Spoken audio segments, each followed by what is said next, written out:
curiosity is a practice, curiosity is a skill, and we can't have compassion without curiosity because that turns into saviorism. We can't have discovery without curiosity because why would you be interested in anything new? Curiosity, I think, is the foundation of so much of what I think is joyful and frankly opening to spirituality and spiritual in nature comes down to curiosity. So to every seeker out there, thank you for staying curious in a world that would rather have you smile and nod and shut up. Hello, beautiful souls, and welcome to the Woo Curious podcast, your map to the mystical, your key to the sacred, and your guide back home to yourself. I'm Eileen, a writer, a spiritual coach, energy healer, and slow living witch. This podcast is your invitation to explore a world where the mundane and the sacred intertwine. It's a haven for those ready to take the first steps into the realms of magic and mystery, providing a safe space for you to embark on your own enchanted journey towards healing and self-discovery. Here, I'll unveil the whispers of the mystical, the rituals often hidden in plain sight, and I'll engage in sacred conversation intended to stir your soul and lead you back into your power. I'm all about demystifying woo and witchcraft. So, whether you're a seasoned seeker or simply woo curious, I'm so delighted you've decided to join me on this journey. Let's make magic.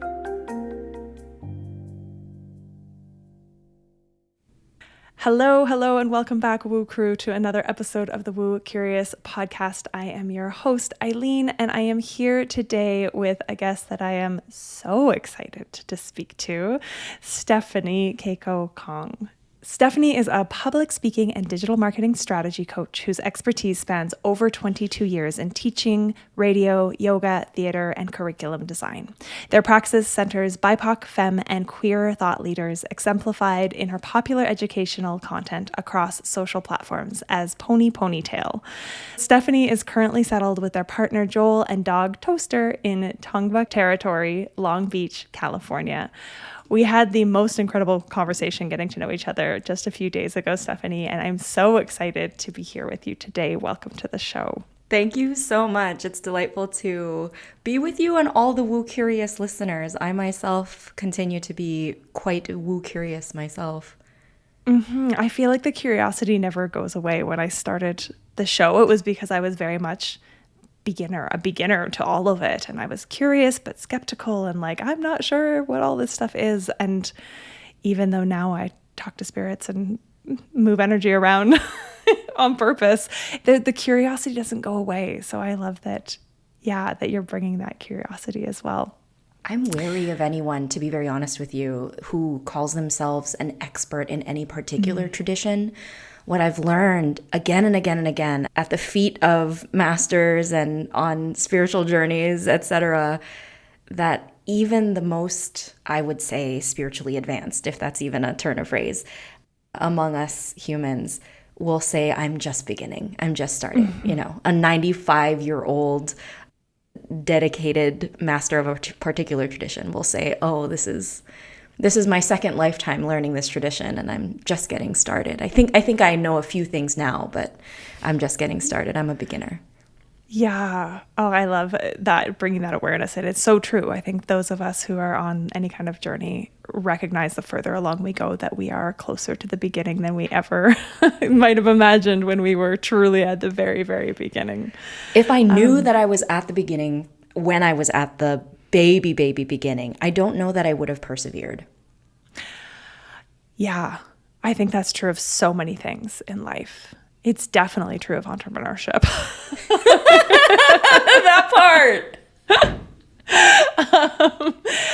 And this feels like a really beautiful way to ease ourselves into the one question that I ask everybody that I shared with you the other day, which is to speak a little bit about your journey with spirituality and your relationship to it and how it informs the work that you do in the world today. I must say, this is my favorite question on this podcast. And of all the episodes that I've listened to, I would just listen to this first question, responses to this first question, because the conversations have been so varied and so profound as well. I might also add so mundane, and I will add my story perhaps to the mundane pile. That is, I grew up in Hawaii. My family is, depending on how you count, 5th generation or 6th generation settler to the Pai'aina, which is to say for over 120 years, 130 years, it's 2026, oh my goodness, my ancestors and my living elders are of Hawaii, though this is not the land of our ethnicity. I'm half Japanese and half Chinese. And I was taught, for example, to never pick a particular flower if I didn't want it to immediately start raining. Or if I went to go gather fruit for a particular dish, or leaves or blossoms to make lei, to make garlands, I would first ask permission and wait to receive an answer. And this is from when I was old enough to pick flowers, which is pretty young. As soon as I'm tall enough and coordinated enough to reach up for the branches without hurting myself or the plant. And coming into young adulthood and later adulthood, I'm 43 now, and realizing over milestones of my life that this is not how all people live was a kind of heartbreak, to be frank. That there was a way that this could be done irresponsibly or unthoughtfully. And so I turned into a raging environmentalist at like 8. You know, I was going to save every whale. And I was going to halt the decline of every endangered species. And I was going to become Jane Goodall, but for everything. And those... I don't know if you remember these two, but those discovery books, they're like these big picture books with the photos of the animals, and the title was just like whales or dinosaurs. I definitely remember those books. Yes. Okay. So my parents, in their wisdom, got me and my 2 siblings, my brother and sister, a little library of these books. And it wasn't just me. It was me and my sister and my brother. And we were just like, save the whale, you know. Yeah. I think they were really worried for a time that I was just going to run off and join Greenpeace or PETA or something. My sister wouldn't eat animals for her entire childhood. It was a time. It was a time to come into realization that not everybody acknowledges the spirit in everything. Yeah. Yeah. And how... it's heartbreaking and so beautiful. That was just an innate part of how you were raised. I often hear the stories of people who have an anchor into land-based lineage. Actually, I don't often hear those stories because there are so many of us who don't have that land-based lineage tradition that we got to come into this world in. And I recognize a bit of heartbreak in myself for not having that connection. And yet the reverence for the natural world was there. And I think it's innate in children. And if it's not stamped out of us, my mom was like, we were saving the whales. Greenpeace, donator. Yeah. We read the book we about would have the been shepherd. Such great friends. We would have been such great friends. I think I shared with you the other day that I wrote my grade 3 big project about the rainforest and deforestation, and this couldn't possibly go on. So I think that entry into spirituality through, as you said, the most mundane but the most magical aspects of life, which is this world and this planet that we're enmeshed in, is such a beautiful one.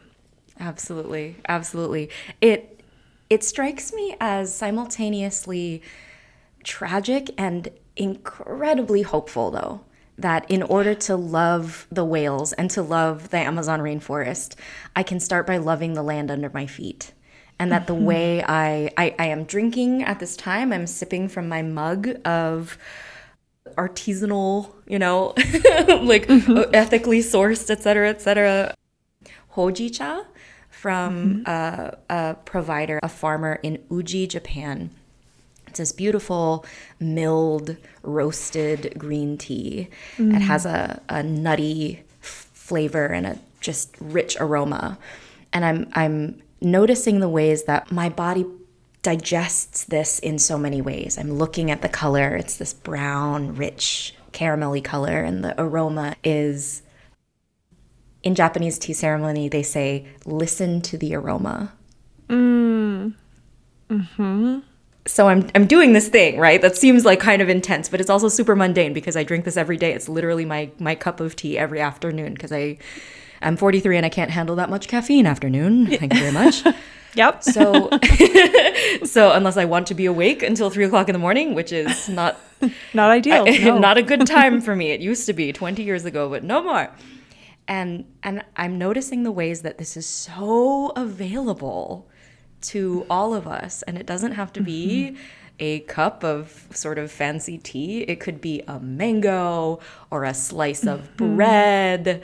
It could be a fucking Oreo. Like, it doesn't have to be this precious thing that's so sacred, and I don't have to light a candle. Although that's lovely. I love to light a candle and say a prayer and to chant or sing or talk to my ancestors or whatever feels right for the moment. But I could also literally just pour the hot water into my cup and go, this too has spirit. This too is a cosmic distillation of energy and intention.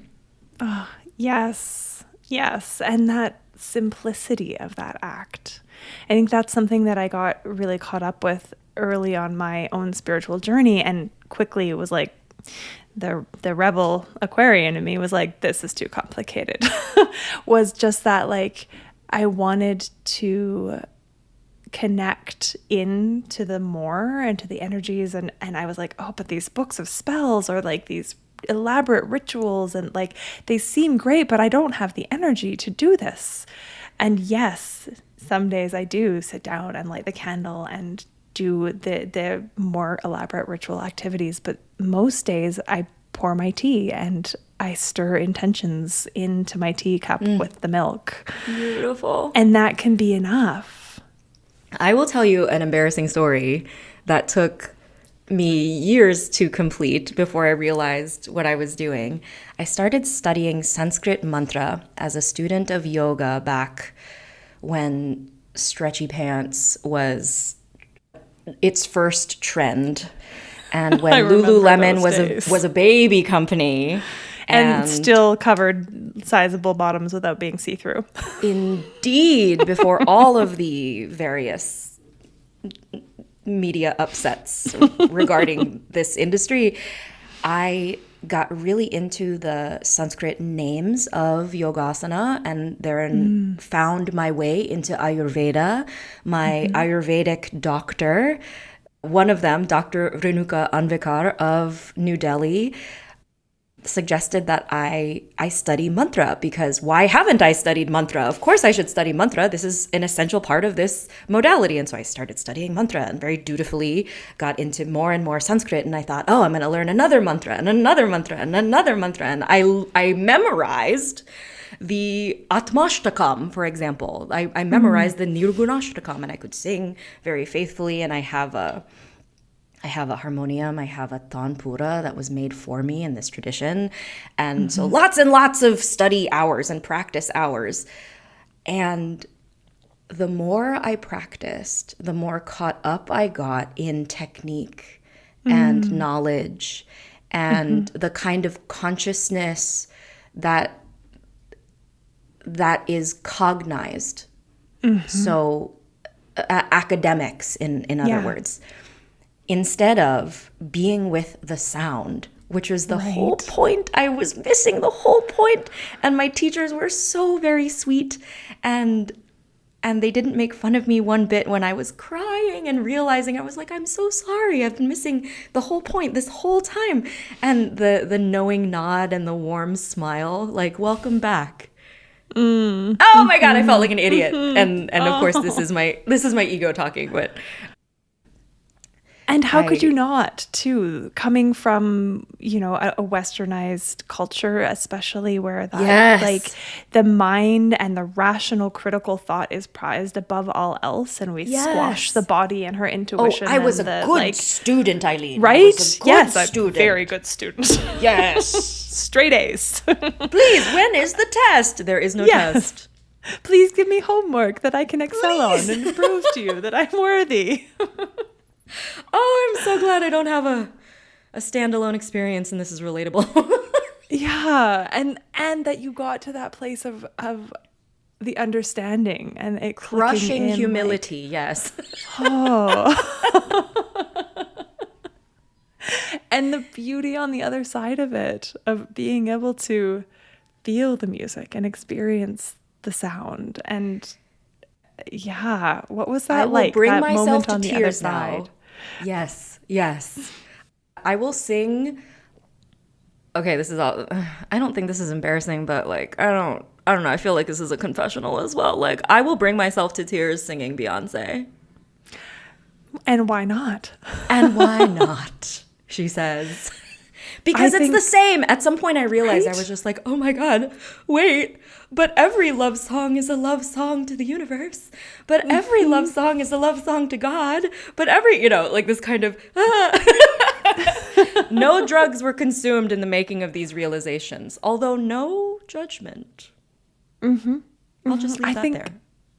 It's such an interesting, that's an interesting piece of like these kind of conscious awakenings, awarenesses. I have a dear friend who teaches and leads people through conscious connected breath work. And one of the most common experiences of her clients is like a psychedelic experience without psychedelics. Or there's Melissa Tiers, who you may have heard of. She's a hypnotherapist in the States, and she constantly talks about getting herself into psychedelic states, but she doesn't consume psychedelics. Or Melissa Tiers that's not what she's talking about. Is a beloved teacher of mine.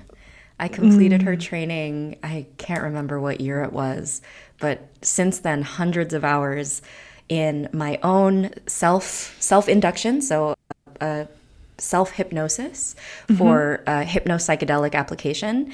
And when I tell you that these states are so available, and that part of the magic, I think, of exploring one's own mind is to realize what our capacities really are and what's really at our fingertips.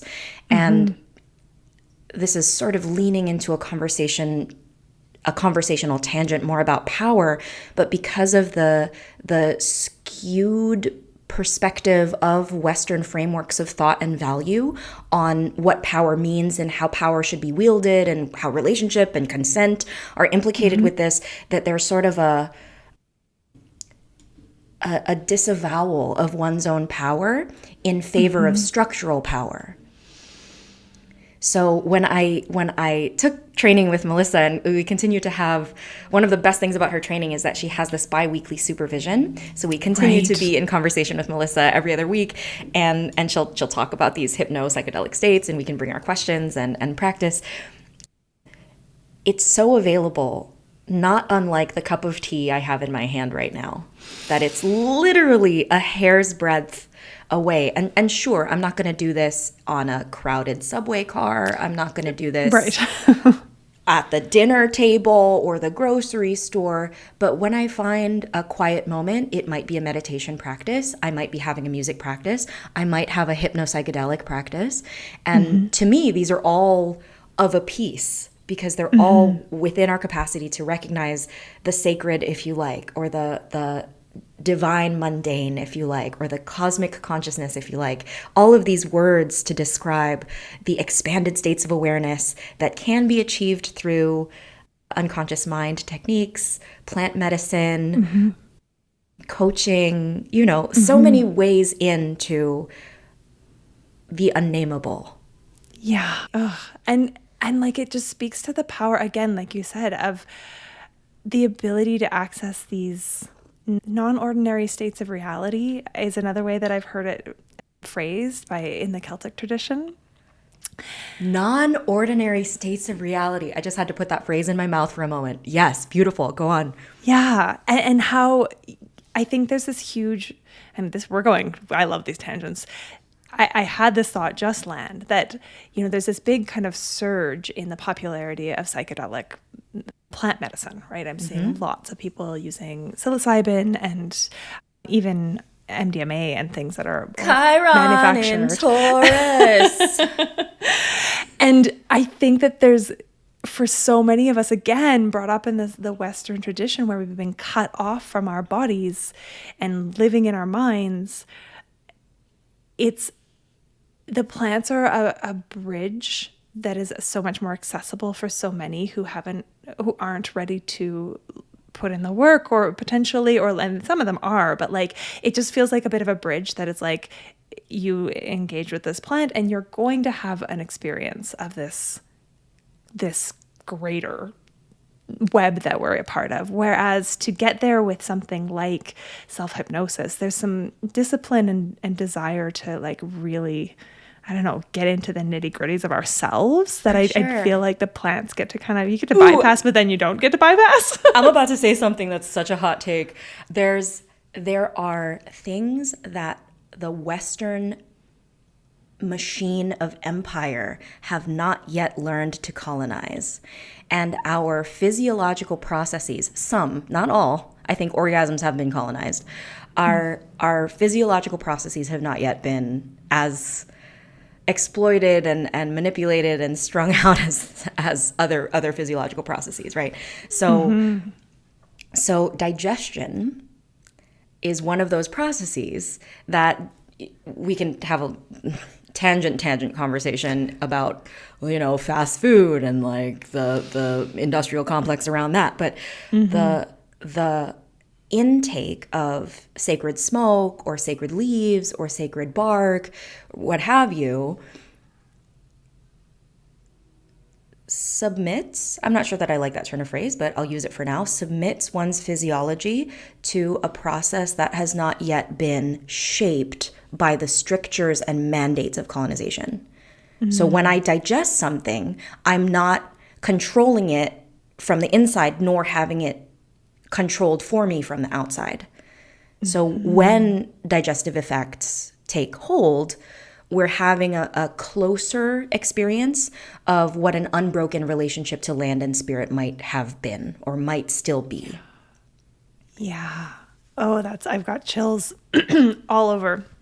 That is, thank you for sharing that. My brain's just like, woo, now I'm digesting that information. So this is a beautiful example. I think another psychedelic, big air quotes around this application of the word, another form of psychedelic experience is group music making, particularly group music making with one's voice. Because we access a creative state, a state of conscious awareness that is beyond the logic and empiricism imposed on us by Western educational models. You cannot be a good student, even though, Stephanie, I will try to, in an improvisational group singing endeavor. I will try to sing the right notes. There aren't any, Stephanie. So the only way to get this wrong is to not sing. Well, shit.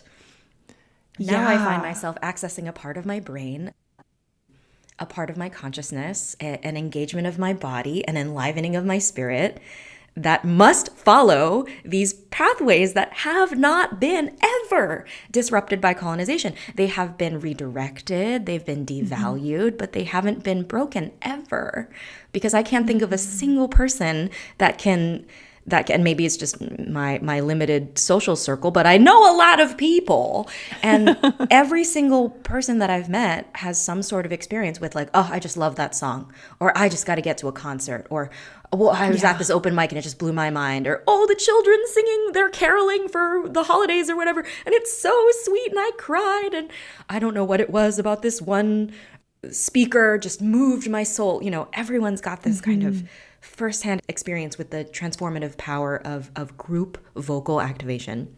Yeah, it's a stunning experience to be a part of that like whole, I grew up with lots of music. My dad's a musician. I grew up singing around the campfire and attending the Canmore Folk Festival. It's still like my reset every year. I just Beautiful.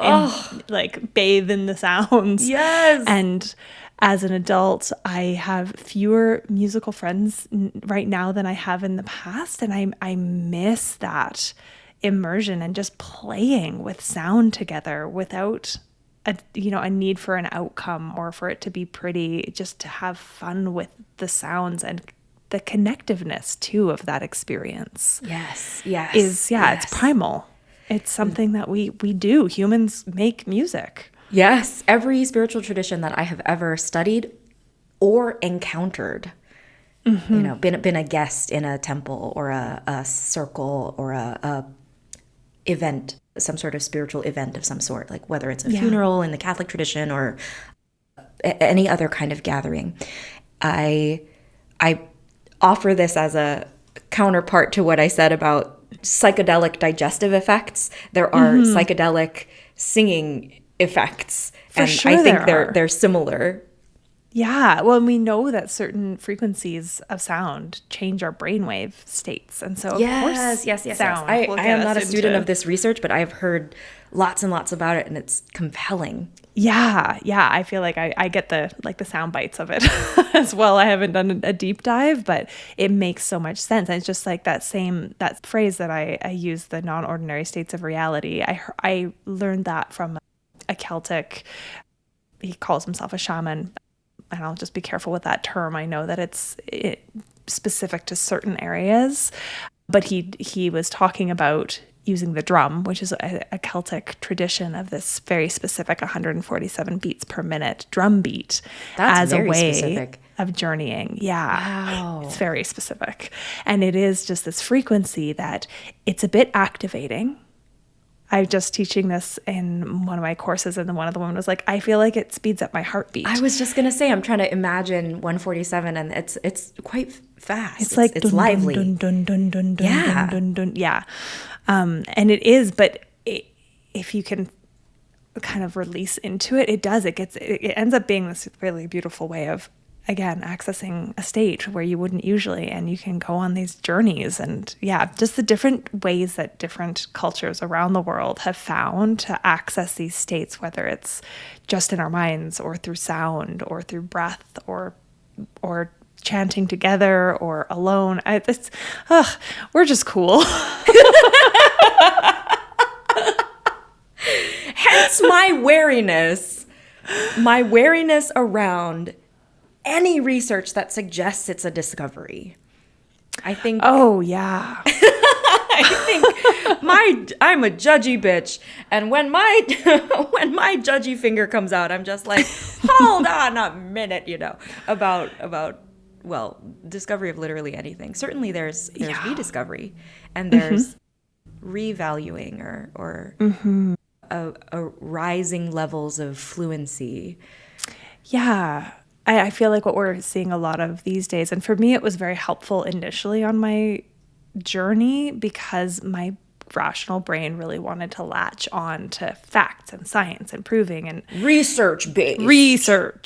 And there is a lot of research coming out these days in neuroscience and quantum physics that's proving, big air quotes for anybody not watching this, that so much of what we've called, derogatorily called woo-woo over the years is actually grounded in a very real energetic and atomic circumstances. And I know for me it was like a comfort so that I wouldn't be considered crazy. And now I'm like, call me crazy. I'm probably doing something right.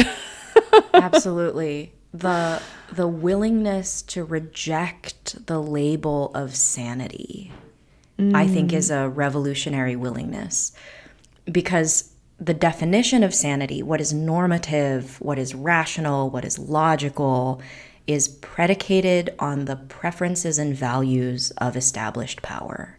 Yeah. So when I am dubbed insane by oppressive powers, by white capitalist hegemony, I'm like, yes.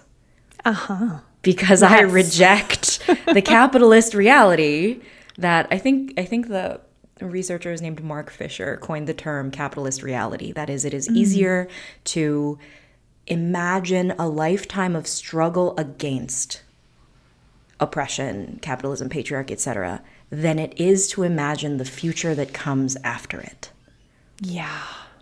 And for me to be like, we could live it right now. Look at me drinking my tea and singing with community. And I made vegan chili for my whole building, irrespective of whether the people needed it, because bodies get hungry regardless of whether you think you are or not. I just invited everybody. And that this is the future that I know is possible. Beyond the mandates of what's been fed to me, you know, and this makes me bonkers, and I am good with that.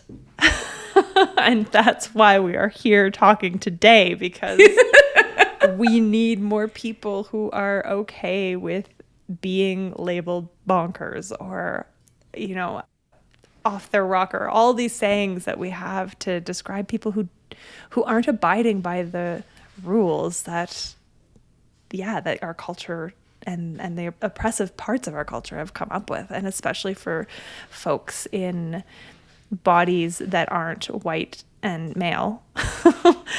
There's a lot of those labels that have been, I mean, all of them have been used to keep us in line. And so being able to enjoy even the discomfort that comes with being looked at askance or askew, I think is such an incredible skill to hone and to share. And that's, I mean, I think that's part of what your work is to do, to share that skill with others. Every tiny act of disruption, especially public disruption, is somatic rehearsal for, say, instances when larger forms of disruption are called for. I will not have, I see clients every week that have dedicated their lives to almost like midwifing the old world into the new world, or from structures that once we thought we couldn't do anything about to now structures that take what was beautiful about what was built, say a nonprofit organization, instead of like burning it down, we're going to say, these are the values that we love. These are the organizational structures that we love. And here's another model. Here's another way that doesn't rely on donor funding from rich people who have their own agendas, who will then put restrictions on how we can spend the money, you know, this kind of thing. Right. Yeah. What are the ways that we can move from, instead of fully throwing the baby out with the bathwater, to use that turn of phrase.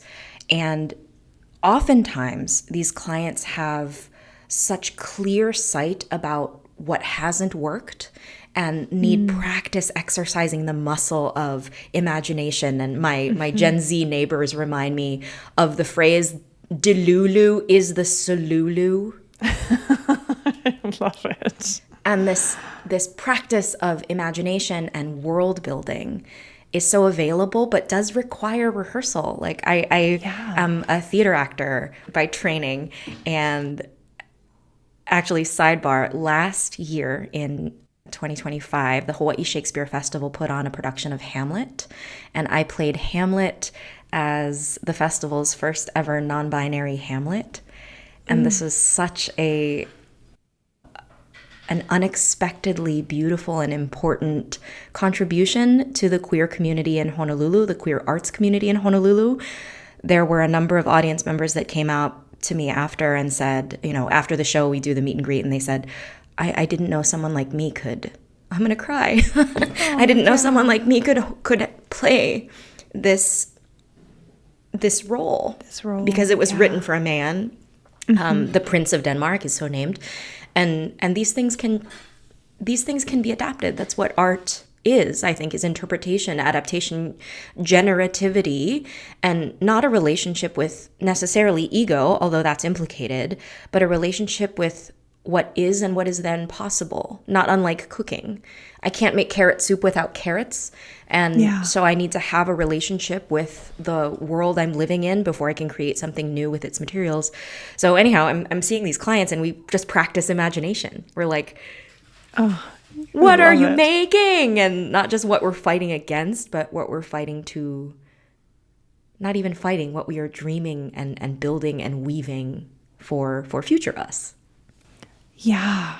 And it's such, that's, okay, I'm going to try to get my many thoughts into one coherent thought, but a couple of the things that were sparking was that sense of, how do you create a future that isn't, the only thing we know is this reality we live in now, and we can look at history, but how do you create a future that hasn't existed before? And the only way to do it is through creativity and dreaming. And that spaciousness and time for creativity and the audacity to dream is what our like capitalism and exploitative extractive systems, it's the first thing it takes away from us. And so to have people like you who are supporting others in accessing that creativity again and giving them safe space and tools to do so, and helping them presumably slow down enough to hear those thoughts and listen to them and nurture them is so important. Sometimes it's to speed up too. Sometimes it's just like, yes, you have this idea. Go fucking do it. Go make it happen. Yeah. Go to the hardware store and buy a hibiscus plant. Like, go do it right now, quickly. Because yes. Not out of a sense of hustle or urgency in that way, but in that, like, I understand that inspiration is temporary, and that the kind of inspiration that comes with feeling like there's a fire under your ass or a hole burning through your pocket, there's a important discernment practice, of course. Like, don't run up your credit card and put yourself into tons of debt buying a farm that you can't afford. But there's this magical window of, I think I can do this. I'm going to start a new Instagram account and open an LLC and start coaching people. Like, these are real moments. And if you let these moments go too long without action, they will go bad like carrots. Yes, and carrots keep a long time, but they do not keep forever. So I wonder, actually, I'm very curious what your tradition says about magic making, because my magic making, my interface with the unseen and the unknowable is very much earth-based. And as you said, my land-based upbringing and land-based spirituality are always running me the entire time. Like, this is the operational framework, if you like, that animates my spirit. That it is my relationship with the physical reality about me, whether that's my geographic center or my spiritual center, which are often the same. When I am given carrots, I will do something with them. And it is a tragedy to waste these beautiful carrots. And I'm speaking metaphorically, and it's also not a metaphor. Yeah. So the creativity that comes to my clients and to my friends, anyone within earshot who will let me lovingly yell at them, that says, I think I'm going to get a haircut. And I'm like, you should do it. You should do it. Yeah. Yes. And I think, as you were speaking, I was like, oh yeah, it's not the slowing down on the action. It's the like quieting all of the other noise and urgency so that the inspiration can land, so that we can hear the voice that says, go cut you some bangs. So many people tried to talk me out of cutting bangs when I was like, I want bangs. I love my bangs. May I say to any listener-only audience members that you are missing out on Eileen's fabulous bangs. They are now part of me. They have been for a few years now. I can even cut them myself. They're due for a cut, but yeah, that sense of even looking at, the tradition that I'm an apprentice in, a novice in, whatever, the one that I'm apprenticing myself to, is that Celtic, very land-based tradition that also, even just looking at the seasons, you don't need to be of a tradition to look and say, well, yeah, when a lemon tree makes lemons, you gotta go. They all happen at once, and you need to bring in your friends and neighbors. Zucchini, and there's way more lemons than any person can use. Avocado. So you have to bring everyone together. And literally, you have to act on it, because if you wait, the fruit will rot and the abundance will be gone to waste. But then after you do all that work, or composted, but but that's also work. You got to deal with the compost. Yeah. And so, even nature asks us to have these outputs of effort and energy and doing. And the harm happens when we feel like that has to be our constant state of being, and we don't also take the wisdom of winter and letting ourselves be still and quiet and having those periods of rest in between, I think is, My dear friend is a intimacy coordinator and consent educator, in addition to Lomi Lomi practitioner. Her name is Ihilani Cho. Mm-hmm. She is a Native Hawaiian woman with whom I'm very honored to collaborate frequently. And she teaches that severance from land is empire's first consent violation. Severance from land is empire's first consent violation. So everything that you're speaking to about the inherent power of relationship, just being in attentive, responsive, tender relationship with a lemon tree and with the neighbors that can receive lemons from said lemon tree is a practice of decolonization, is an anti-empire or post-empire way of living. And it is at our fingertips. It is literally at the ground under our feet and in the hello to the neighbor, however awkward it may be at first, especially in digital connections in virtual neighborhoods. Although I do much prefer in-person stuff. Yeah. The internet is also a resource and a super highway, if you like, a human-created way of knowing one another and being known by others. So all of these ways, so available, so very present. Yeah, it's so simple. I think that's what struck me. For listeners, I attended a free workshop that Stephanie and Ihilani put on yesterday about creating communities of care, hyper-local communities of care, right? And what struck me throughout was, I thought coming in, my perception was like, "Ooh, I'm not gonna know any of this, and it's gonna feel big." And I, even though I knew you a little bit already, but I sat through yesterday and was like, "Oh my gosh, it's so simple. It's so simple." And if all of us were able to practice even a few of the ways that we can create this like in situ care network, change is inevitable. Yeah. It reminds me a lot of mending, and it reminds me a lot of cooking. One of our teachers, Ihilani and my teachers, Auntie Nagiraka Mason, teaches mend the part of the fabric you can touch.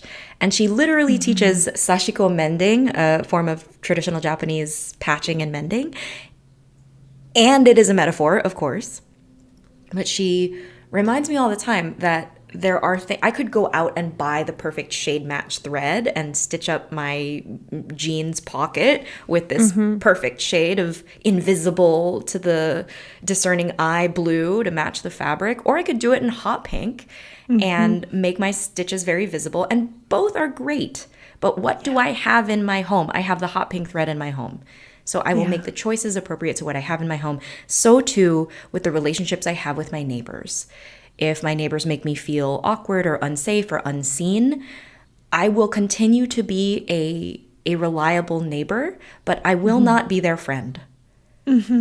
Versus